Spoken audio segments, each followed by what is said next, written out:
What starts here changes the world. I have a few suggestions that may help you on your way to a better world. And while these lessons were learned during my time in the military, I can assure you that it matters not whether you ever served a day in uniform. It matters not your gender, your ethnic or religious background, your orientation, or your social status. Our struggles in this world are similar, and the lessons to overcome those struggles and to move forward, changing ourselves and changing the world around us, will apply equally to all. So here are the 10 lessons I learned from basic SEAL training that hopefully will be of value to you as you move forward in life. Every morning in SEAL training, my instructors, who at the time were all Vietnam veterans, would show up in my barracks room, and the first thing they'd do was inspect my bed. If you did it right, the corners would be square, the covers would be pulled tight, the pillow centered just under the headboard, and the extra blanket folded neatly at the foot of the rack. It was a simple task, mundane at best, but every morning we were required to make our bed to perfection.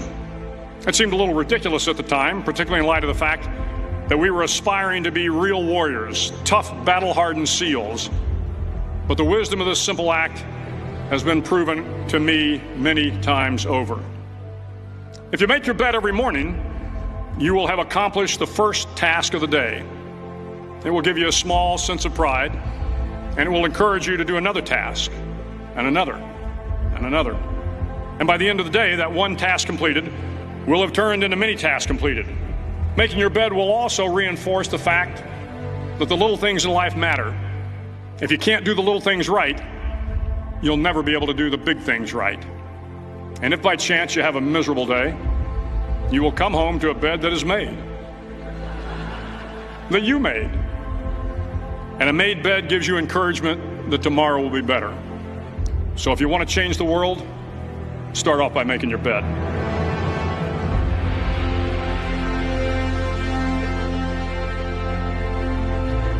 During SEAL training, the students are all broken down into boat crews. Each crew is 7 students, 3 on each side of a small rubber boat, and 1 coxswain to help guide the dinghy. Every day your boat crew forms up on the beach and is instructed to get through the surf zone and paddle several miles down the coast. In the winter, the surf off San Diego can get to be 8 to 10 feet high, and it is exceedingly difficult to paddle through the plunging surf unless everyone digs in. Every paddle must be synchronized to the stroke count of the coxswain.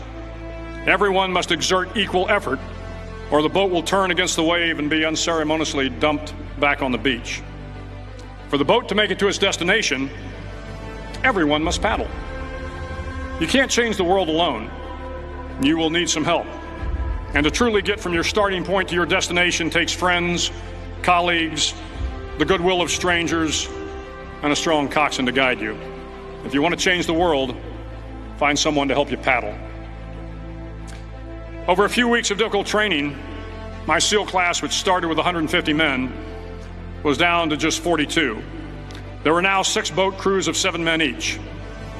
I was in the boat with the tall guys, but the best boat crew we had was made up of the little guys, the Munchkin crew, we called them.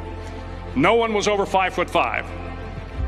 The Munchkin boat crew had 1 American Indian, 1 African American, 1 Polish American, 1 Greek American, 1 Italian American, and 2 tough kids from the Midwest. They out-paddled, outran, and outswam all the other boat crews. The big men in the other boat crews would always make good-natured fun of the tiny little flippers the Munchkins put on their tiny little feet prior to every swim. But somehow these little guys from every corner of the nation and the world always had the last laugh, swimming faster than everyone and reaching the shore long before the rest of us. SEAL training was a great equalizer. Nothing mattered but your will to succeed, not your color, not your ethnic background, not your education, not your social status. If you want to change the world, measure a person by the size of their heart, not by the size of their flippers. Hello, everybody, and welcome to the CARES Project podcast. Today we have with us Alexandra, and she is a mother who has gone through a very, horrific situation with your daughter, and I'll let you kind of introduce yourself and get into that because I mean I was very angry when I heard what happened. Thank you so much. Good afternoon, Dale. I was really honored to be greeted by you in my DMs last Wednesday. It's been a week. Yes, unfortunately, we have to make great friends in really sad circumstances. Nevertheless, I go by Ellie in all major podcasts that I did, but I think it's the time to take off masks because my name already is on a civil lawsuit we filed pro se last December. Also, our names were mentioned in Wall Street Journal opinion by Aaron Friday and Laura Hanford. How state tear families apart of those parents who don't affirm the cross, sex identity of their children, and CPS comes and takes them. Also, me and my husband and my son had an honor to participate and attend a maybe seventh GenSpect conference last Thursday in DC, which was quite an honor. So my legal counsel says, stop. It's time to be you. It's time to speak as real you. We are legal, reiterating legal Ukrainian immigrants coming from Ukraine, a post-Soviet country at the beginning of millennials, which is 2007. We came legally on H-1B visa, both of us, landing in Boston area in state of Massachusetts with 2 bags like Elon Musk, lots of books in those bags, and lots of dreams to build Ukrainian and American dream, raise a family, kids, and have home, our fortress, maybe a couple of cars, travel, and enjoy our life and our building up our career. We had really high hopes for. Yeah, and most people when they come over these parts, they do have a dream of a better life and so forth, but that doesn't always happen, and you know it's unfortunate that these things happen. Well, what ended up like you ended up going to Massachusetts, and then you guys ended up getting out to California. Is that correct? We followed every law, we followed every rule. We went through the entire USCIS immigration process. I had some good perk, having been born in Cuba as a daughter of a military interpreter. My dad worked as a Spanish interpreter in Havana in the beginning of 80s, and I was born in 81 and got registered as a Soviet citizen, but there was a law, Cuban Adjustment Act, that enabled people who have birth certificate, issued in Havana and Cuba, to have like a simpler procedure of receiving a green card. Mm-hmm. And I found out about it very accidentally, and we used it definitely. At that time, lawyers already showed that I don't want to apply the same yardstick, but we did not find a lot of clean lawyers at the time. So those lawyers that we used for that simple process, they made things complicated. Still, we managed. We got the green card. We bought this wonderful colonial 1974 house, 2 floors in Neco Woods in Boston area. We then had our beautiful baby daughter, and hope that this was it. This was the happiness. And we sent her to a public school in Massachusetts where she went through heavy bullying, both by educators and kids that was unaddressed. To kind of fast forward, that was the sensitive age for building her social skills. That was pretty much, like they cut her wings, and she ended up with severe mental health traumas like anxiety, social anxiety, PTSD, and what was the reason of her being bullied for being hyperactive. And instead of just addressing and getting her probably testing for that, for being hyperactive girl, they just penalized her, they punished her, and that's what happened. So she developed even sometimes homicidal and suicidal ideations. We never abandoned her. We never just gave up on her, never missed a medical or mental health appointment. That time when we were basically standing up for her, I knew I was pregnant with my son, but that never hindered any, procedures. But the school mafia got so severe that they even kicked her out of the neighboring school district that we ran away to, because that school district where she was bullied, it never offered any school choice.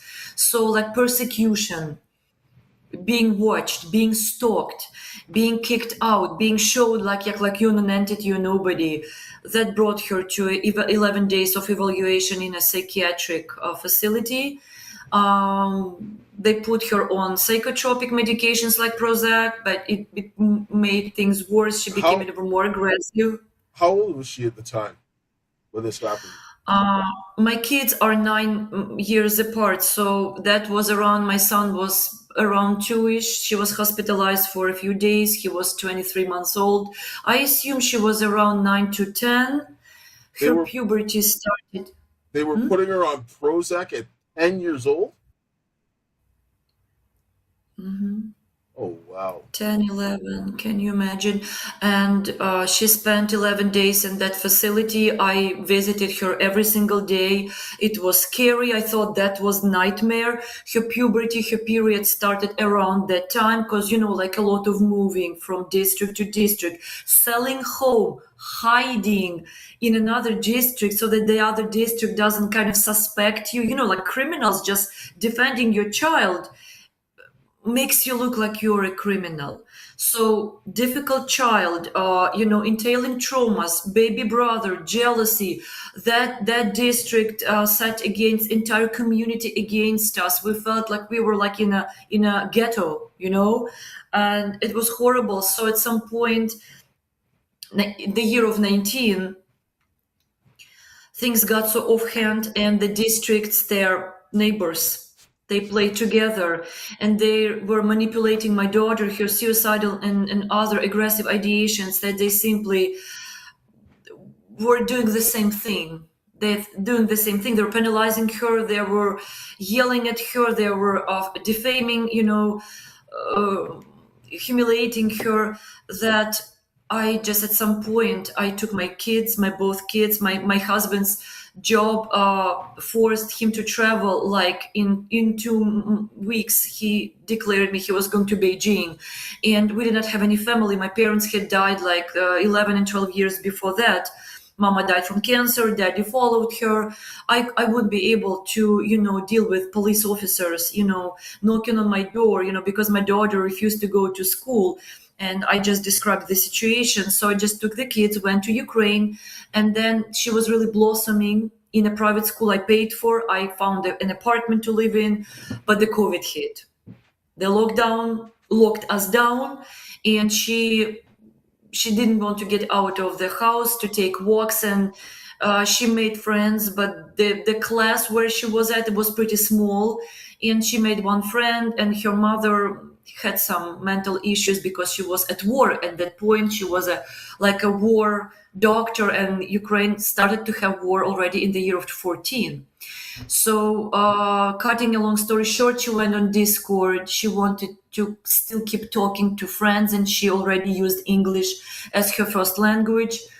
I didn't know anything about Discord at that time. I didn't know the word groomer. She played Minecraft and Roblox. That, from what I heard, that sounded kind of friendlish, And then when the borders reopened, my husband said, well, we cannot live like that.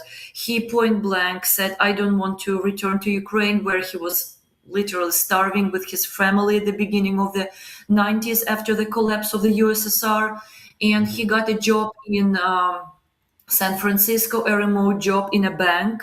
He's IT guy, so he never even went to the job because it was, remote. and we decided to not to give Massachusetts any chance, but try California. Bay Area was pretty expensive. She did better, was going out, making friends, but the pay was so expensive that, and we kept selling condos, properties in Massachusetts. It wasn't easy to just, jumpstart and move. So at Yes. some point, my husband found a property in Redding, California, Shasta County. He went on Zillow, and the same basically, price we paid for just for a rent, 3 bedroom in a townhouse in Dublin. We just decided to try to call another place of our Yes. own, maybe. And it was the villa. If you visited my Substack, you probably saw a couple of chapters where I share pictures of the shed, one of the CPS allegations, and the entire unit, which is a huge dream castle with 2 man-made waterfalls, hobbit house. The shed, the notorious shed or the famous shed, is a mother's unit with 3 bedrooms, 2 bathrooms, AC, Wi-Fi, internet, pellet stove, microwave, anything. So we thought we found peace. 2 weeks after closing the deal, with not even unboxing, it's a wildfire area. Probably you know that California has Yes. famous wildfires, and that's exactly where we landed. We cleaned up the entire property before. The Fawn fire happened, FAWN, that erupted in Redding by some arsonist, a mental health psycho who just ignited a fire Yeah. near a quarry, and we went through it. We were evacuated into nowhere. It was a blow, but we made it. Entire street lost almost all neighbors. A couple of houses, including ours, made it because Yes. it's a stucco house built by engineers. Really, really great home, really, with garden, with patio, anything you want, like lots of acres to plant, fruit trees, and that's what we did. Now they are abandoned. So we thought we found peace. Even after that, my daughter asked to be tested for ADHD. She started digging into psychology. She wanted to find answers why she was bullied, why hyperactive, and maybe those friends on Discord servers that she played on suggested. I found nothing wrong with that. We rushed to her well child visit. We asked for a referral. A Reading psychologist got her tested for ADHD, and attending diagnoses is like ODD, MDD, anxiety disorder, and eventually a few months later, borderline personality disorder also came up. It's BPD. It's a serious one, but they do diagnose adolescents and young teens with that.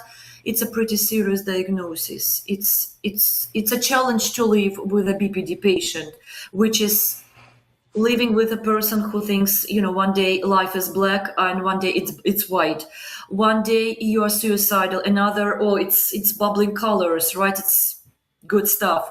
So it's suicidal, it's very negative, it's very on edge, it's like bipolar, lots of swings of mood. Yes. And at some point she asked for lithium because she read, again, she dug into psychology like website, and she found that lithium can help because she saw, I see how you guys are living with me, it's hard, and I see how my social connections suffer. It's very hard to make friends, and in Reading it's very hard to make offline friends. Reading is pretty rough even for locals. I saw posts on Facebook. It's very hard. It's like everybody's living in their trailer, in their RV. It's rustic area where we lived, and we tried hard. I did try hard. It didn't really work. So at some point, they assigned her this Dr. Sager from Mercy Family Health Center. That's where we were assigned to. The doctor situation is not better either. They lack on good professionals. And we went to this residential center, meaning we were taken care by these young residents, like 3 years and they're out. Yes. And they change every 3 years. So Dr. Sager appeared to be in her 60s, a very liberal, loud, emotional, friendly, yelling doctor, and it was hard to find a good one that my daughter would like. And it seemed that Dr. Sager had no problem diagnosing with BPD, with confirming that was obsession of my daughter, and she had no problem prescribing her lithium. And eventually she also put her on Seroquel after lithium because it's pretty heavy drug, and Zoloft as antidepressant. A few appointments later, Dr. Sager self-referred us to Children's Legacy Center for Resilience, an NGO, very suspicious one, that eventually found out that has cream of society, roofing it, including a DA, superintendent of all schools, the chief sheriff, the politician who is a treasurer, a lot of powerful people I didn't know about. I trusted Sager, this charlatan, this demon in white gown. I trusted, and that's my mistake. So this is the doctor that referred her to this other place. And what happened at this other place that the doctor said? So she self-referred from hospital to this kind of private government, nobody knows, but they're partnering, and they call themselves agency on their website. So Children's Legacy Center, CLC, is a so-called hub for traumatized children. And when Sager was self-referring me, I got sold for it because I trusted her, and I knew that my daughter had trauma from bullying, right? From Massachusetts bullying. And I trusted her, and I never hid any secrets from her. So we saw her at this new glossy marble, gilded, like chic place every time you come. And it's like they remodeled it yesterday, like new bathrooms, like smelling like it just fresh paint, did not dry. Their secretaries wore haute couture and fresh pedicure, like you are either on high fashion week in Paris or Milan, or you are in a trauma center. I never found out. So she saw us there for 3 more appointments. She sounded reasonable, but at some point they both kicked me out of her room, and my daughter asked to be seen one-on-one and help her with LGBTQ. That was my mistake. See, this is what happens often. And I've been around, like, I've seen human trafficking a large portion of my life. It just, where I grew up, it was rampant and so forth in Winnipeg. And trauma is one of the critical things that they use to traffic people, because they are very, very receptive to that when people manipulate them, because they make them feel good, they make them feel secure, and all of these things. Feel good. When everybody else is being against them, and if she's being bullied a lot and so forth, and they'll be like, they do everything, and once they start feeling good, they get overwhelmed with this and addicted to it.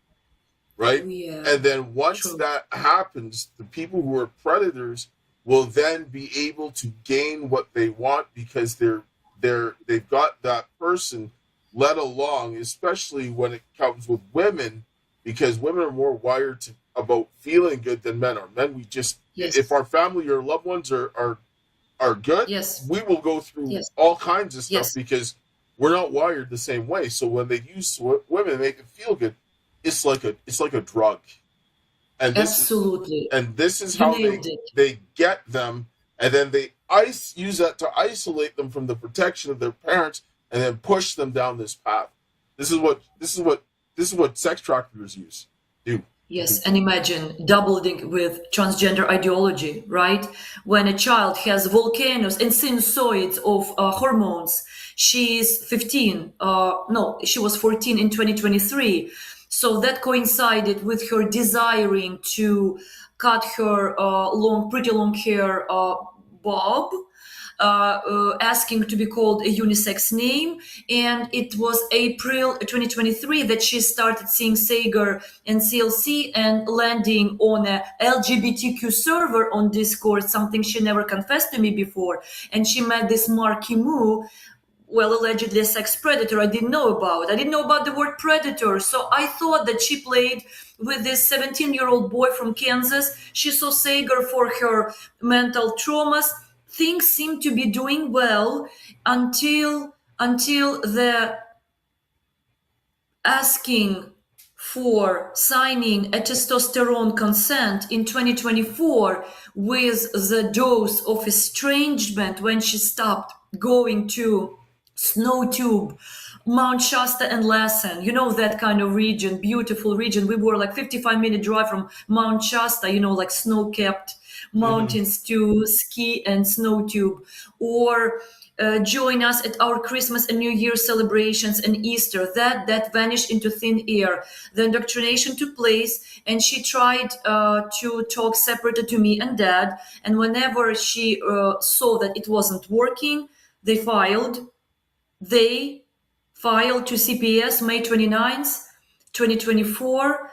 I didn't know about it. And June 3rd, a blonde 30 to 40 lady wearing midi black dress came as a solicitor, hiding her car in a leafage of our trees. In our rural, we have a long driveway. She hid her car. I never could see a car. She never produced any court paperwork, nor badge ID, no Ellie officer. She came alone and immediately started accusing me of being an emotional abuser because I did not affirm my daughter's male identity.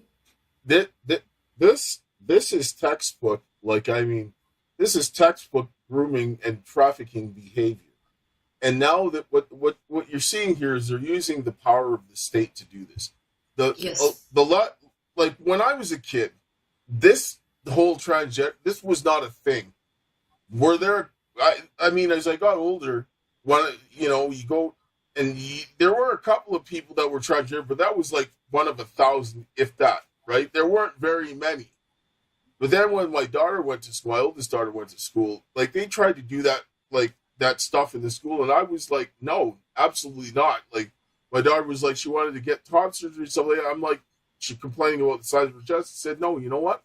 We'll go to the gym. You'll strengthen your core muscles, and then you'll have to worry about. She was giving me all this kind of excuse, and I said, you know what? They might say that boys can have girl brains and girls have boy brains. That's not the way it works, because you're still a boy. You're still a girl. It doesn't matter.